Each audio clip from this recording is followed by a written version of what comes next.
Alright, Bitcoin minggu ini setelah pembukaan market di bulan Oktober berada pada zona hijau. Dan yang menariknya di sini juga dalam coin market cap ini nampak mengalami peningkatan volume sebanyak 22% untuk hari ini guys. Tadi juga udah gua share ya di video short gua, dan nanti mungkin kedepannya gua akan sering-sering update berita-berita terkini lewat video short. Nah kalau kita lihat secara keseluruhan ini koin-koin kripto atau token kripto yang mengalami kenaikan volume yang paling besar yaitu Bitcoin, Ethereum, XRP, Solana, itu salah satu yang paling besarnya ya. Karena untuk stable coinnya USDC dan BUSD nih yang mengalami kenaikan volume yang meningkat. Nah, apa ini artinya? Nanti gua akan bahas ya teorinya mengenai trading volume ini. Dan kita juga akan cari tahu momentum apa yang terjadi, narasi apa yang terjadi dengan kenaikan market kali ini. So, stay tune terus. Langsung aja kita bahas. Let's go. Gas, bro.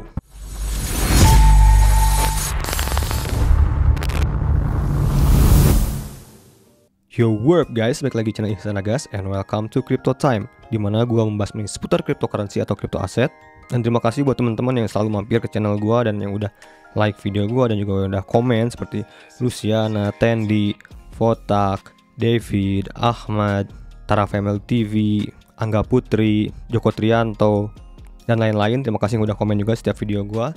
So ya, langsung aja kita bahas apa nih narasi yang membuat market crypto ini menghijau ya. Kalau kita lihat dikutip dari CoinDesk ya, Bitcoin kan hari ini mengalami kenaikan ya, di atas 20.000, sempat di atas 20.000. Market mungkin banyak yang berharap Bitcoin ini tetap mempertahankan momentum bullish-nya, dan juga berharap resiko stabilitas keuangan dan tanda-tanda perlambatan ekonomi akan memaksa Federal Reserve atau The Fed untuk menurunkan atau sedikit memperlonggar langkah-langkah dalam penarikan likuiditas yang agresif.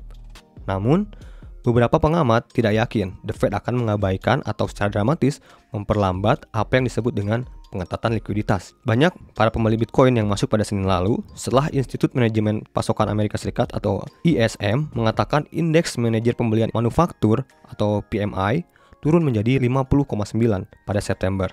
Pembacaan terendah sejak Mei 2020 dari 52,8 pada Agustus. Khususnya pesanan baru indeks dan langkah-langkah ketenagakerjaan berkontraksi, memperkuat kasus untuk Fed pivot.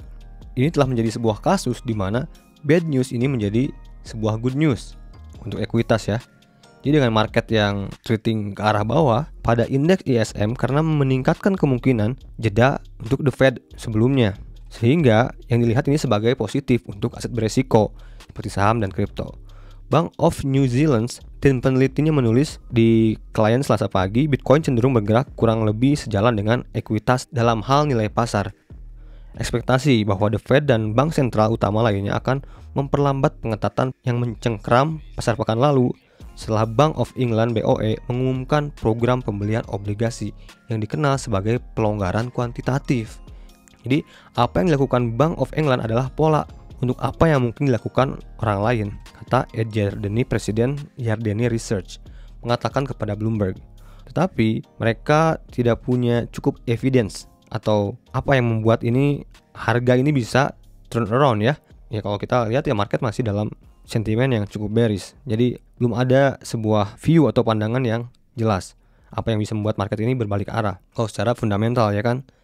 Terus Anda juga menambahkan bahwa non-farm payrolls atau NFP hari Jumat, data pekerjaan bulanan untuk Amerika Serikat ini mungkin memicu ekspektasi The Fed juga yang hawkish atau masih tetap melakukan pengetatan.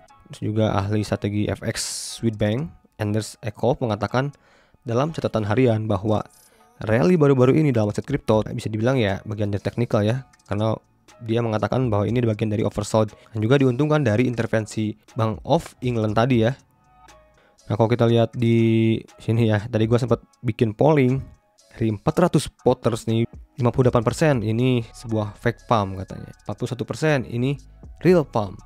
Tapi biasanya market itu suka lebih cenderung berkebalikannya. Jadi kalau yang paling banyak bisa dibilang ini fake pump, berarti yang sebenarnya terjadi ini adalah real pump.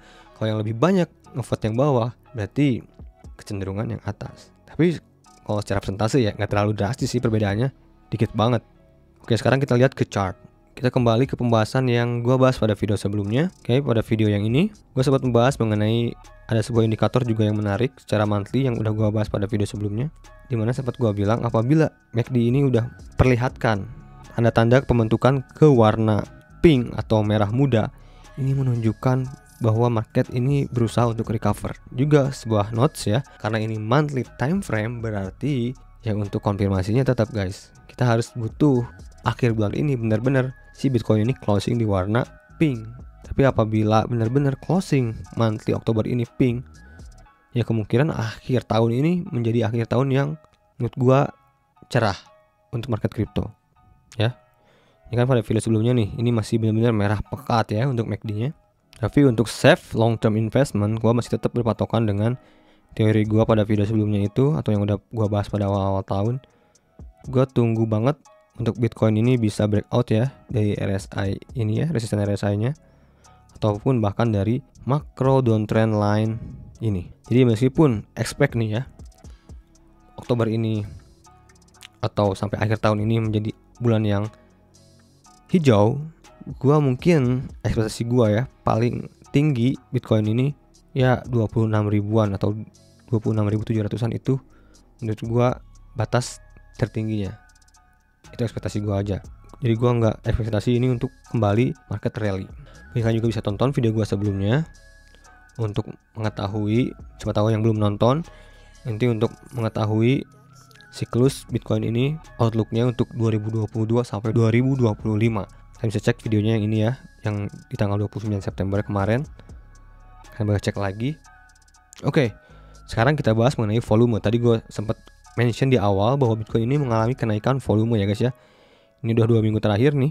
Kalau kita cek secara harga pun, Bitcoin ini sebenarnya 2 minggu terakhir juga mengalami kenaikan ya dengan time frame weekly ini. Sebelumnya di candle hijau, di zona hijau, minggu hari ini di candle hijau juga. Tapi apakah mampu Bitcoin ini closing minggu ini di candle hijau dan tetap mempertahankan kenaikan volumenya? Itu yang kita tunggu. Karena secara teori seperti ini guys. Ini ya, ini teori yang bisa dibilang ini pengaplikasiannya dengan saham ya. Jadi saat harga naik, volume naik, ini sebuah sinyal bullish. Oke. Nah, tapi apabila harga naik, volume turun, ini sinyal bearish. Coba kita lihat dulu ke kondisi sekarang. Kalau kita lihat ini 2 minggu terakhir Bitcoin mengalami kenaikan. Secara volume pun ini naik ya, bisa dibilang. Jadi harga naik, volume naik. Apakah ini sebuah sinyal bullish? Wow. Apakah ini sebuah pertanda baik teman-teman? Wah.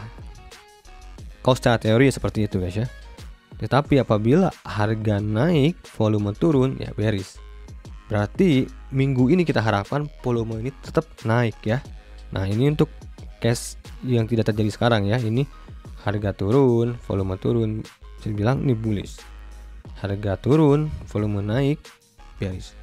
Meskipun kalau kita lihat dari volume yang tertera di TradingView ini, volumenya kecil.